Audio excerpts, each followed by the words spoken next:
بالعزيمة جاء. السلام عليكم ورحمة الله وبركاته.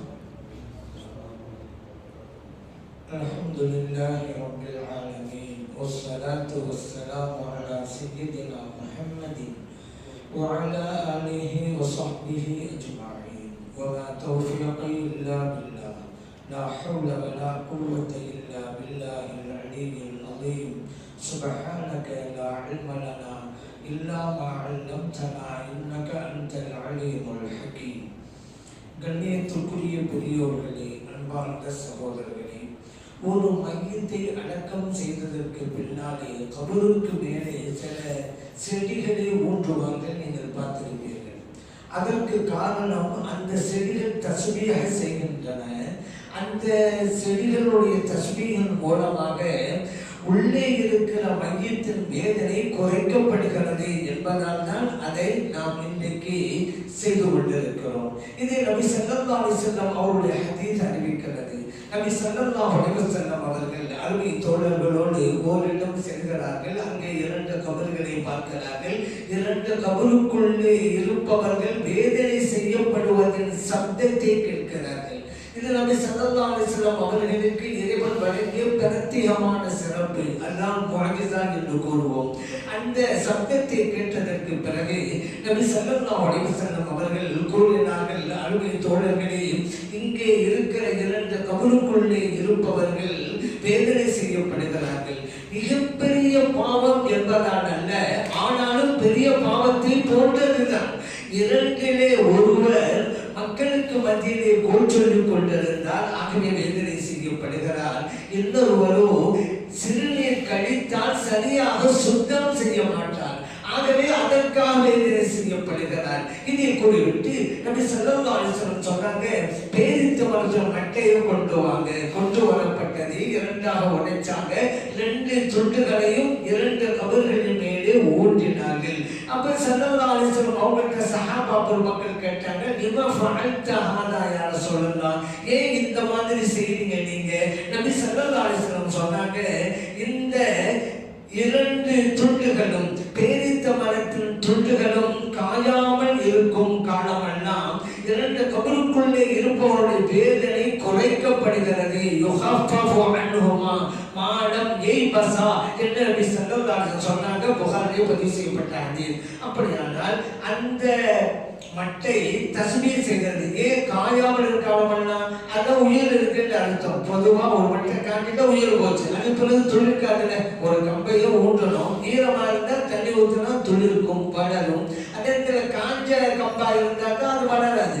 அப்ப ஈரமா இருக்குன்னு சொன்னா உயிரோடு இருக்கிறது. அந்த உயிரோடு இருக்கிறவருடைய தஸ்பீஹின் பரக்கத்தால் உள்ளே இருப்பவருக்கு நன்மை கிட்டுகிறது என்று நபி ஸல்லல்லாஹு அலைஹி வஸல்லம் சொன்னாங்க. அதன் அடிப்படையிலே தான் கபருக்கு மேலே இன்றைக்கு செடிகள்லாம் ஊட்டப்படுகிறது.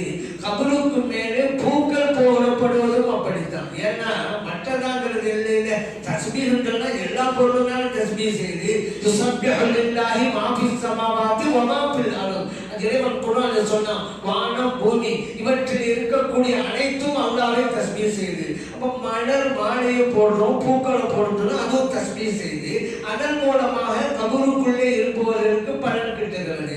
இப்ப கேட்கலாம், வலிமாருடைய கபருக்கு மேல நம்ம பூமியை போடணும், அது பாவம் செஞ்சவங்களுக்கு வேதனை, அந்த வேதனை குறைக்கப்படுது, போடுறது சரிதான்.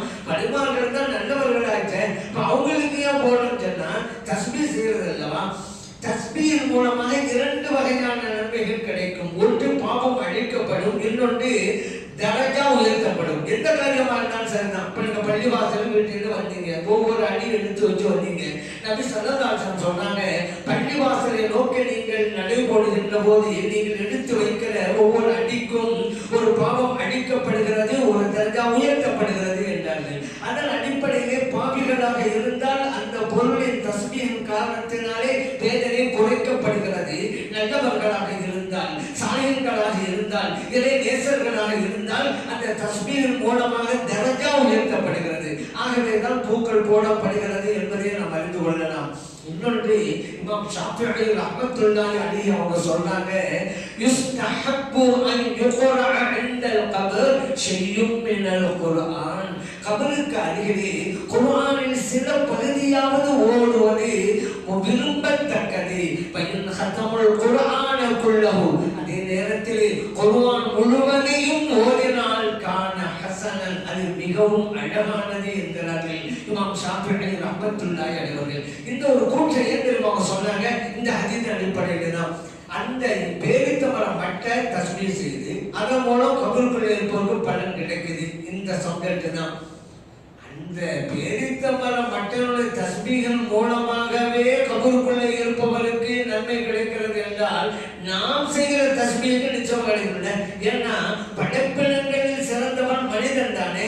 அந்த மட்டையின் தஸ்பீஹுக்கு எவ்வளவு ஆற்றல் என்றால் படைப்பினங்களில் சிறந்தவனான மனிதன் செய்கின்ற தஸ்பீஹுக்கு நிச்சயம் நன்மை உண்டு. சரி, குர்ஆன் எப்படி வருது அப்படின்னு கேட்டா இதையும் நாம ஷாஃபிஈ தான் சொன்னாங்க. தஸ்பீஹை விடவும் உயர்ந்ததும் குர்ஆன் ஓதுவது தானே. அஃதலு திக்ரி கிராஅத்துல் குர்ஆன், திக்ரிலே சிறந்ததும் குர்ஆனை ஓதுவது. தஸ்பீஹின் மூலமாகவே நன்மை என்றால் சிறந்த திக்ராக இருக்கக்கூடிய குர்ஆனை ஓதுனால் நிச்சயம் நன்மை தானே. ஆகவே தான் குர்ஆனை சிறந்தா ஓதுங்க. காரணம் இந்த ஹதீஸின் அடிப்படையில் இமாம் ஷாஃபிஈ ரஹ்மத்துல்லாஹி சொன்னாங்க. அதே போல கண்மணி நாயகம் ஸல்லல்லாஹு அலைஹி சொன்னாங்க, இதா மாத்த அஹதுன், ஒருவர் இறந்துட்டா பலா தஹ்பிஸுஹு, நீண்ட நெடிய நேரமெல்லாம் வீட்டில் வச்சிருக்காங்க. ஃபஅஸ்ரிஊஹு இலா கபரிஹி, கபருக்கு சீக்கிரமா கொண்டு போய் அடக்குங்க. அதுக்கு பிறகு என்ன செய்யறது? நபி ஸல்லல்லாஹு அலைஹி வஸல்லம் அனுப்பிட்டீங்களா, வல் யுக்ரஉ இன்த ரஅஸிஹி பி ஃபாத்திஹத்தில் பக்ரா, தலமாட்டு பக்கமா வந்து பக்ரா சூராவுடைய ஆரம்பத்தை ஓதுங்க.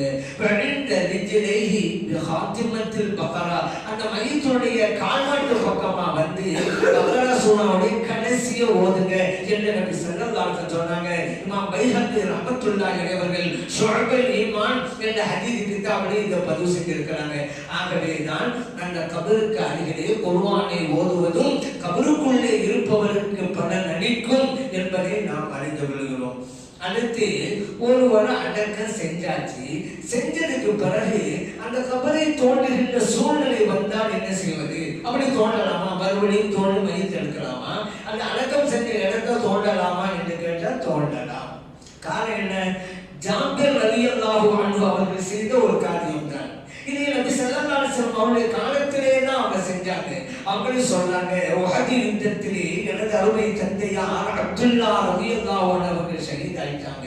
அவர்கள் நல்லடக்கம் செய்யப்பட்ட போது அவர்கள் கூட இன்னொருவரையும் சேர்த்து நல்லடக்கம் செய்யப்பட்டது. ஏன்னா உஹது யுத்தத்துல பல பேர் ஷஹீதாயிட்டாங்கல்ல, அதனால ஒரு கபர்ல 2 பேரு, இன்னொரு கபர்ல 3 பேரு, இப்படிதான் நல்லடக்கம் செய்யப்பட்டது. அதை வச்சு சொன்னாங்க, என் தந்தையார் கூட இன்னொருவரும் சேர்த்து நல்லடக்கம் செய்யப்பட்டால் இது எனது உள்ளத்தை உறுத்திக் கொண்டே இருந்தது.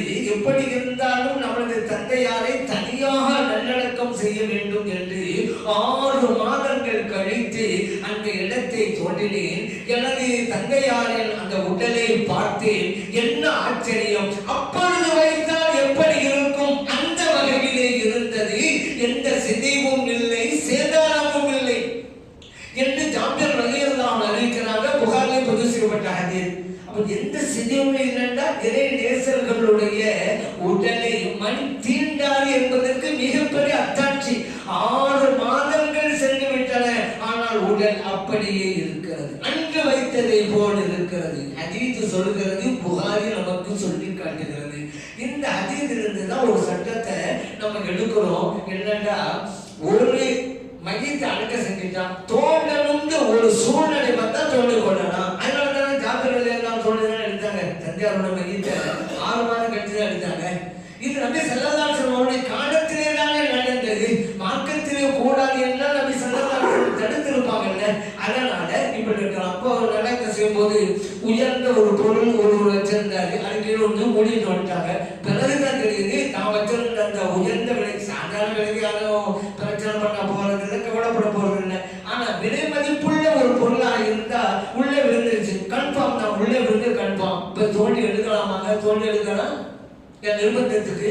அதே போல இன்னைக்கு ஒருவருடைய இறப்பிலே சந்தேகம் வந்து விட்டது. உறவினர்கள் ரிப்போர்ட் பண்ணாங்க, இயற்கையாக மறக்கல, மரணிக்கல, இவரை யாரும் கொலை செஞ்சுட்டாங்க அப்படின்னு கேஸ் போடுறாங்க வச்சுக்கிறாங்க. யார்? அவங்க உறவினர்கள். யாரோ ஒரு போறதுக்கான கிடையாது, அந்த மையத்துடைய பையன் கேஸ் போடுறாரு, வாப்பா போடுறாரு. இப்போ அப்படி கேஸ் போயிட்டா நிச்சயமா பரிசோதிக்கணும். இது கொலை செய்யப்பட்டாரா இயற்கையானவனு பரிசோதிக்கணும். அப்ப வெளியில எடுத்துதான் ஆகணும். இந்த மாதிரி ஒரு சூழ்நிலை வந்தால் இது நிர்பந்தங்கிற அடிப்படையில அந்த மையத்தை எடுக்கவும் செய்யலாம்ங்கிற புரிஞ்சுக்கிட்டோம். அதே போல இயற்கை சீற்றம் ஏற்படுகின்ற போது பல பேர் மரணித்துருவாங்க. அப்படியே ஒவ்வொரு ஆளுக்கும் கபரு தோன்றதுங்கிறது சிரமமாகும். அந்த வகையில நீண்ட கபராக தோண்டிட வேண்டியது, நீண்ட குழி, அதெல்லாம் பல மையத்துகளை அடக்க செய்வாங்க. இப்படி செய்யலாமா? செய்யலாம். இப்ப நடக்கிற சுனாமி ஏற்பட்ட போது என்ன நடந்தது? சுனாமியில பல பேர் இறந்துட்டாங்க, ஷஹீத் ஆகிட்டாங்க. நம்ம மார்க்க பிரகாரம் அப்படி நம்ம சொல்லலாம். நம்ம முஸ்லிம்கள் எத்தனை பேர் ஒரே குழியில் தான் நடந்து செய்யப்பட்டாங்க. அதுபோல இப்ப சமீபத்தில் வயநாட்டில் ஏற்பட்ட பூகம்பம், இயற்கை சீற்றம், எத்தனை முஸ்லிம்கள் வஃபாத்தாயிட்டாங்க. அவங்களுக்கு ஒரே கபரை தான் அடக்கம் செஞ்சாங்க. அந்த மாதிரி செய்யலாமா? செய்யலாம். ஆதாரம் இந்த ஹதீஸ் தான். உலக யுத்தத்தில் ஷஹீதான சஹாபா பெருமக்கள் 2 பேர் 3 பேர் அப்படிதான் அடக்கம் செஞ்சாங்க. அதன் அடிப்படையிலே செய்து கொள்ளலாம். அதே போல பாருங்க, கபரிஸ்தான்ல ஒரு சில பேர் சில ஐதீகத்தை, சில நம்பிக்கை கொண்டிருப்பாங்க. நம்முடைய உறவினர்கள் ஒரே இடமா நல்லடக்கம் செய்யப்படணும். அவங்க எங்க வாப்பங்கன்னா, எங்க உமா தான், என்னோட பாட்டனாங்கன்னா, அப்படி சில பேர் விரும்புவாங்க. அப்படி விரும்பலாமா? விரும்பலாம்.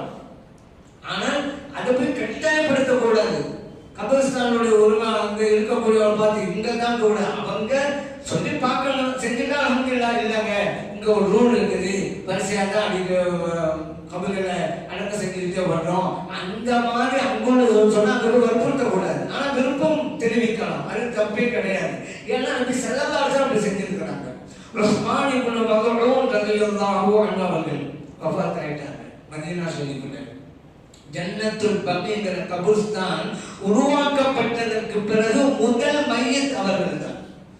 அவங்கள நல்லடக்கம் செய்யப்பட்டதுக்கு பின்னால கண்மணியின் நாயகம் ஸல்லல்லாஹு அலைஹி வஸல்லம் அவர்கள் ஒரு மிகப்பெரிய கல்லை தூக்கி கொண்டு வந்து கபருக்கு அருகிலே வைத்தார்கள். சொன்னாங்க, ஏன் தெரியுமாங்க வச்சேன்? இவர் எனது சகோதரர். இஸ்லாத்தின் அடிப்படையில் சொல்றாங்க, எனது குடும்பத்தினரையெல்லாம் இந்த பகுதியில் தான் நல்லடக்கம் செய்வேன். ஆகவேதான் இங்கே ஒரு அடையாளத்துக்காக கல்லை வைத்தேன் என்றார்கள் கண்மணியின் நாயகம் ஸல்லல்லாஹு அலைஹி வஸல்லம் அவர்கள். அபூ தாவூதில் பதிவு செய்யப்பட்ட ஹதீஸ். அதனால உறவினர்களுக்கு அருகிலேயே இவங்களை அடக்கலாம், அப்படி விருப்பம் தெரிவிக்கலாம். அதனால் தவறு கிடையாது, மார்க்கம் ஆமாக்கப்பட்டது. ஆனா இந்த ஹதீஸை போய் கபரிஸ்தானுடைய பொறுப்புதாரத்தை காமிச்சிருந்து இங்கதான் அடக்கம் சொல்லிட்டு சண்டை முடிச்சிருக்க கூடாது. ஏன்னா அங்க உள்ள சூழ்நிலைகளே நம்ம பார்க்கணும். அடுத்து கபருள்ள இடங்களுக்கு நாம் சென்றால் கபருக்கு சில மரியாதை இருக்கிறது. நம் கண்களுக்கு தெரியாமல் அவர்கள் இருக்கிறார்களே தவிர அங்கே இருக்கிறார்கள் தானே சகோதரர்கள், அவரை மதிக்க வேண்டும் அல்லவா? உயிரோடு இருக்கிற சகோதரருக்கு எப்படியெல்லாம் நாம் மரியாதை செய்வோம். அதுதானே இஸ்லாம். இஸ்லாம்ல என்ன? இறைவனை வழிபடுவது, மனிதர்களை மதிப்பது, ரெண்டும் தான் இருக்குது. நான் அல்லாஹ் வணங்குறேன், அல்லாஹ் வணங்குறேன், அதோடு நிப்பாட்டிக்கிட்டாங்க போச்சு. ஏன் அப்படி நிப்பாட்டினால்தான் இப்படி தோத்து போனா? அல்லாஹ் வணங்கிட்டான்ல, அவன் ஏன் தோத்து போனான்? ஆதம் அலைஹிஸ்ஸலாம் அவர்களுக்கு நான் சஜ்ஜா செய்ய மாட்டேன், இந்த சஜ்ஜா என்பது மரியாதை நிமித்தமாக உள்ள சஜ்ஜா மாட்டேன்ட்டான். இறைவனை வணங்கினான், ஆனால் இறை நேசரை மதிக்க மாட்டேன் என்றான், தூக்கி எறியப்பட்டான், இறைவனுடைய சாபத்திற்கு உள்ளானான். அப்ப இது என்ன புரியுது? நம்ம மார்க்கம் ரெண்டையும் சொல்லுது, ரெண்டும் செய்யணும். அதனால உயிரோடு இருக்கிற மனிதர்களை மதிப்பது போன்று மரணித்தவர்களையும் தான். ஆகவேதான் நபி ஸல்லல்லாஹு அலைஹி சொன்னாங்க, நீங்க கபரிஸ்தானுக்கு போனா செருப்பணிந்து கொண்டு போக வேணாம். ஏன்னா ஸல்லல்லாஹு அலைஹி வஸல்லம் ஒரு தடவை கபரிஸ்தான்ல இருக்கிறாங்க. ஒரு சஹாபி, சட்டம் தெரியாது அவங்களுக்கு, செருப்பு அணிஞ்சுக்கிட்டு கபருக்கு வந்து நடந்து போனாங்க. பார்த்தாங்க நபி ஸல்லல்லாஹு அலைஹி வஸல்லம் அவர்கள் கூப்பிட்டாங்க, வாங்க அல்திஹிமா, உங்களுடைய 2 காலணிகளை இங்கே கலற்றுங்கள், அதுபுறம் போங்க அப்படின்னாங்க. அபூ தாவூதிலே இப்னு மாஜாவிலே பதிவு செய்யப்பட்ட ஹதீஸ். மரியாதை, செருப்பு அணிஞ்சு போகாதீங்க. அதனால நம்ம கபரிஸ்தான் போனா உள்ள நம்ம வெளியிலேயே கட்டு தான் போகணும். ஆனால் சில கபரிஸ்தான்ல நம்ம செருப்பு இல்லாமலே நடக்கிற மாதிரி அமைப்பு இருக்கும். அழகா சுத்தமா அற்பமா அமைச்சு வச்சிருப்பாங்க, சோடையாக அமைச்சு வச்சிருப்பாங்க. ஆனா சில கபரிஸ்தான்ல செருப்புலாம் போக முடியாது, முள்ளா இருக்கும். அந்த பேரில் இல்லை. பொதுவா ஒரு பொறுப்பு கொடுக்கப்பட்ட சரியா செய்யணும். செருப்பு இல்லாம நடக்கணும், மார்க்கம் சொல்லுது. செருப்பு இல்லாம நடக்க தேர்ந்தவாறு இடத்தை சுத்தமா வைக்கணும்ல.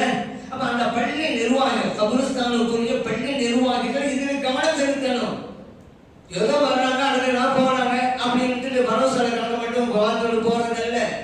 வருகின்ற மக்களுக்கு என்னென்ன தேவையோ அதை செய்து கொடுக்க வேண்டும். இப்ப பள்ளிக்கு வர்றாங்க, தொழுவதற்கு தண்ணீர் வசதி, மின்விசிறி வசதி, ஏசி வசதி, லைட் வசதி செஞ்சு கொடுக்குறோம்ல. அந்த மாதிரி தான் கபூர்ஸ்தான் உள்ள பள்ளிவாசல் நிர்வாகிகள் செய்யணும், சுத்தமா வைக்கணும், முள் இல்லாம. சில இடங்கள்ல முள்ள கொடுத்துருங்க. அதனால மற்ற இடங்கள்லாம் சும்மா போவாங்க, கபூர்ஸ்தான் செருப்பு போட்டு விடுவாங்க, ஏன்னா அங்க அவ்வளவு முள்ளு. இப்படி எத்தனை கபூர்ஸ்தான் இருக்கிறது. நபி ஸல்லல்லாஹு அலைஹி வஸல்லம் அவர்கள் கபருக்கு உண்டான மரியாதை கொடுக்க சொன்னாங்க. அடுத்து இன்னொரு மரியாதை என்ன தெரியுமா? கபருக்கு மேலே உட்காராதீங்க. கபருக்கு மேலே உட்கார்வது நான் தஜ்லிசு அலல் கபர், கபருக்கு மேலே உட்காராதீங்க. அப்படி உட்கார்வது எவ்வளவு பெரிய விபரீதம் தெரியுமா? சொல்றாங்க நபி ஸல்லல்லாஹு அலைஹி வஸல்லம் அவர்கள், ஒரு நெருப்பு கங்கின் மீது மேலே அமர்ந்து உட்கார்ந்து இருக்கிறீங்க. இந்த நேரத்தில் அந்த நெருப்பு நீங்கள் அணிந்திருக்கிற ஆடையையும் சுட்டரிக்கிறது, உங்களுடைய உடலையும் சுட்டரிக்கிறது என்றால் அது பரவாயில்லை, கபருக்கு மேலே உட்காராங்க. அப்படி எவ்வளவு பெரிய பாரதூரமான விஷயம் இது.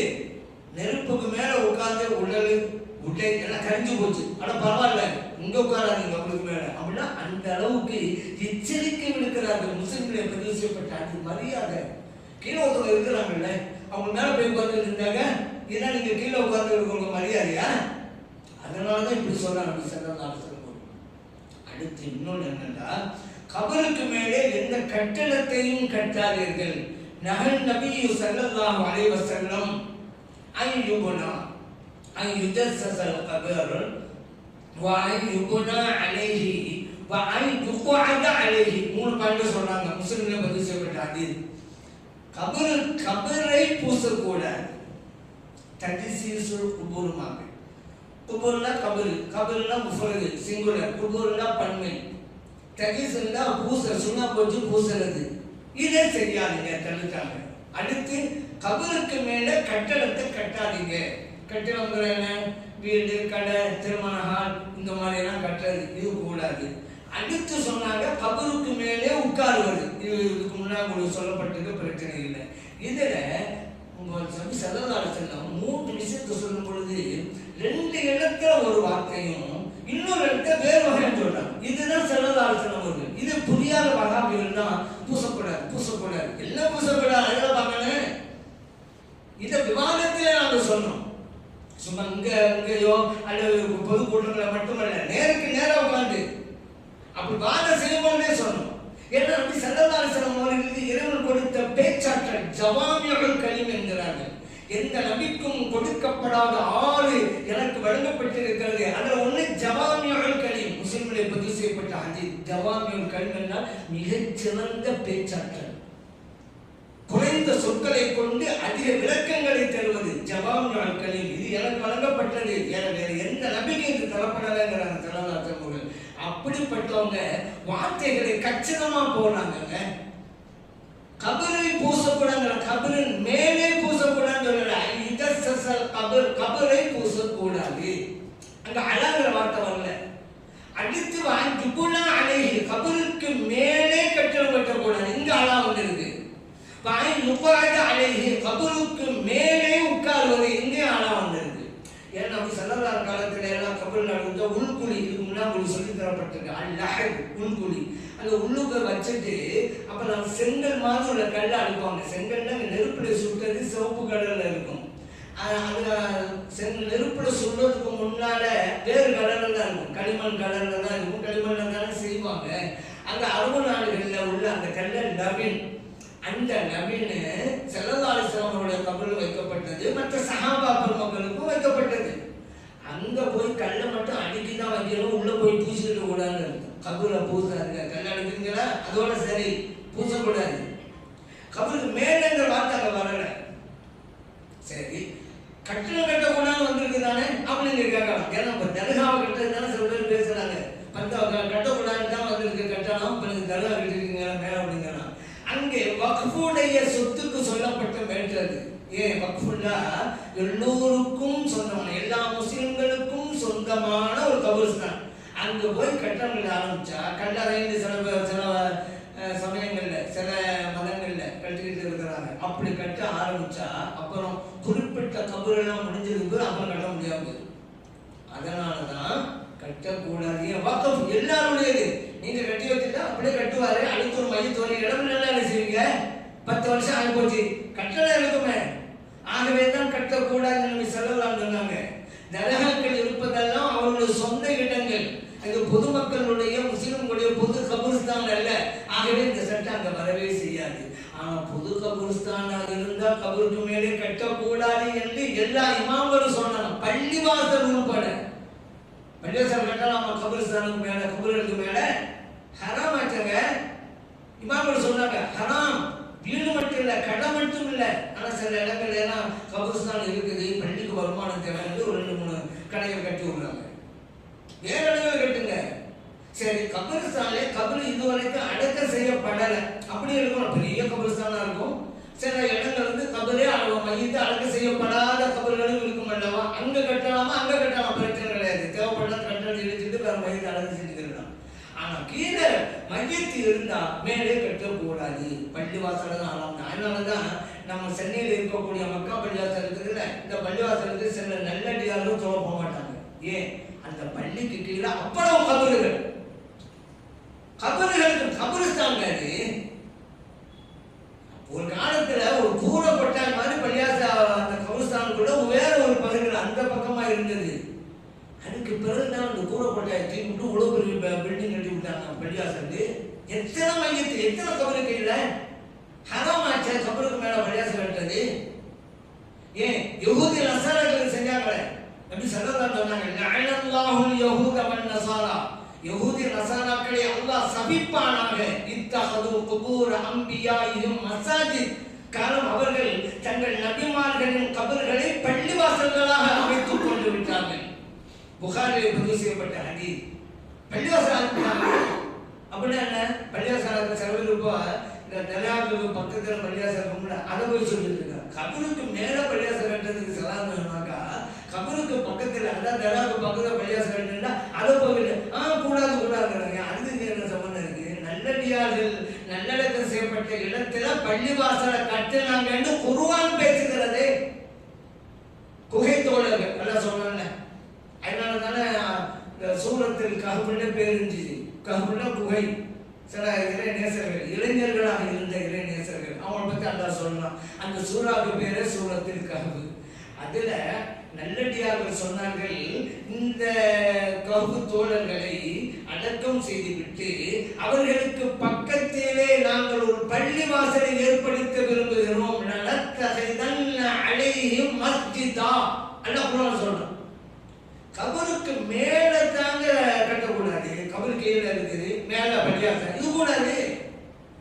கபர் எங்க இருக்குது? பள்ளிவாசல் அங்க கட்டுறாங்க. உங்களுக்கு என்ன குர்ஆன்ல அல்லாஹ் பேசுறாங்க, சொல்றாங்க கபர் தோழர்கள் நடக்க செய்யப்பட்டிருக்கு பக்கத்துல பள்ளிவாசல். இன்னொன்னு தெரியுமா? இப்போ வாங்க மஸ்ஜித் நபவிக்கு வாங்க. மஸ்ஜித் நபவில ஸல்லல்லாஹு அலைஹி வஸல்லம் அவருடைய கபர் இருக்குது. அவங்க பக்கத்துல அபூபக்கர் சித்திக் ரலியல்லாஹு அன்ஹு கபர் இருக்குது. அதுக்கும் பக்கத்துல உமர் ரலியல்லாஹு கபர் இருக்கு. 3 கபர் இருக்கா? பள்ளிவாசல் கூட தானே 3 கபர். இங்க பள்ளிவாசல் பக்கத்துல ஒட்டி தானே இருக்குது. ஒன்னா தானே இன்னும் சொல்ல போனா பள்ளிக்குள்ள இந்த 3 கபர் உள்ள இடம் பிரிக்கப்பட்டிருக்கிறதே தவிர பள்ளிக்கு மஸ்ஜித் நபவி பக்கத்துல இருக்கா இல்லையா? அப்போ தர்காவுக்கு பக்கத்திலேயே பள்ளிவாசல் கூடாதுன்னா மஸ்ஜித் நபவி இருக்கக்கூடாதுன்னு வேணும். அது யோசிங்க. இன்னொன்னு, இவங்க கபரை வணங்குகிறார்கள் அப்படிம்பாங்க. இங்கதான் அந்த குற்றச்சாட்டு உடைப்பட்டு போகிறது. கபரை வணங்குபவர்களாக அவர்கள் இருந்திருந்தால் அருகிலே என் பள்ளிவாசலை கட்டி அல்லாஹ்வை வணங்கி கொண்டிருக்கிறார்கள். கபரை தான் வணங்கிட்டு போதுமே. தெளிவாக இருக்கிறார்கள் முஸ்லிம் மக்கள். இறைவனை வணங்குகிறோம், இறை நேசர்களை ஜியாரத்து செய்கிறோம். இங்க வந்து ஜியாரத்துக்கு அல்லாஹ் கூட வாங்க சொல்றாங்க, போறாங்க பள்ளிவாசலுக்கு. எவ்வளவு தெளிவு முஸ்லிம்கள்! ஜியாரத்து வேற, வணக்க வேற. இல்ல தியானம் செய்வதே வழிபாடு வணங்குறாங்கன்னா பள்ளிவாசலே தேவையில்லைங்க. நீங்க எடுத்துக்கொள்ளுங்க, உலகத்துல எங்கெல்லாம் தர்காக்கள் இருக்கிறதோ அங்கெல்லாம் பள்ளிவாசல்கள். மஸ்ஜித் நபவியில ஆரம்பிச்சு மஸ்ஜித் நபவியில ஸல்லல்லாஹு அலைஹி வஸல்லம் ரவுலா இருக்குதுல, பக்கத்துல பள்ளி ஔசநாயகம் ரலியல்லாஹு பகதாத் ஷரீஃப்ல அவங்களுடைய ரவுலா பக்கத்துல பள்ளி, அஜ்மீர் நாயகம் அவங்களுடைய நல்லடக்கம் பள்ளி. நாகூர்ல போங்க, நாகூர்ல ரொம்ப வித்தியாசமா இருக்கும். என்னன்னு சொன்னா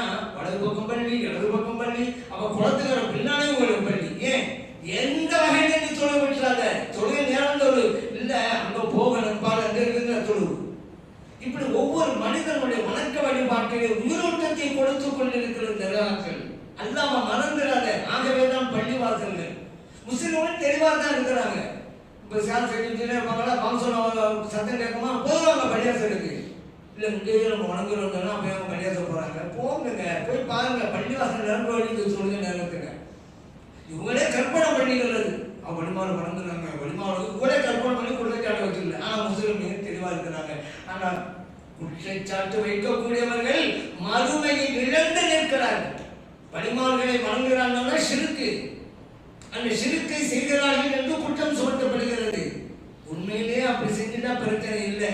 ஆனா அவங்க அப்படி இல்லாம இருந்தா நீங்க ஒரு முஸ்லிமை பார்த்து ஷிர்க்கு செய்றீங்க, குஃப்ர் செய்றீங்கன்னு சொன்னா நீங்க ஷிர்க்காகி போயிருங்க, நீங்க காஃபிரா போயிருங்க. இதை நான் சொல்லல, அப்படி சொல்லலாம் சொல்றாங்க. ஒரு முஸ்லிமை பார்த்து காஃபிரே என்று அழைத்தால் அதற்கு அவர் பொருத்தம் இல்லையானால் அந்த வார்த்தை உன்னை நோக்கி திரும்பிவிடும் என்கிறார்கள் நபி ஸல்லல்லாஹு அலைஹி வஸல்லம் அவர்கள் புகாரிலே பதிவு செய்யப்பட்டார்கள். ஆகவேதான் எந்த ஒரு இதா இருந்தாலும் ஹதீஸில் என்ன வந்தது என்பதை நாம் பார்க்க வேண்டும். எல்லாம் இறைவன் உண்மையை புரிந்து நடக்கின்றவர்களால் நம்மை ஆக்கிடுவானாக.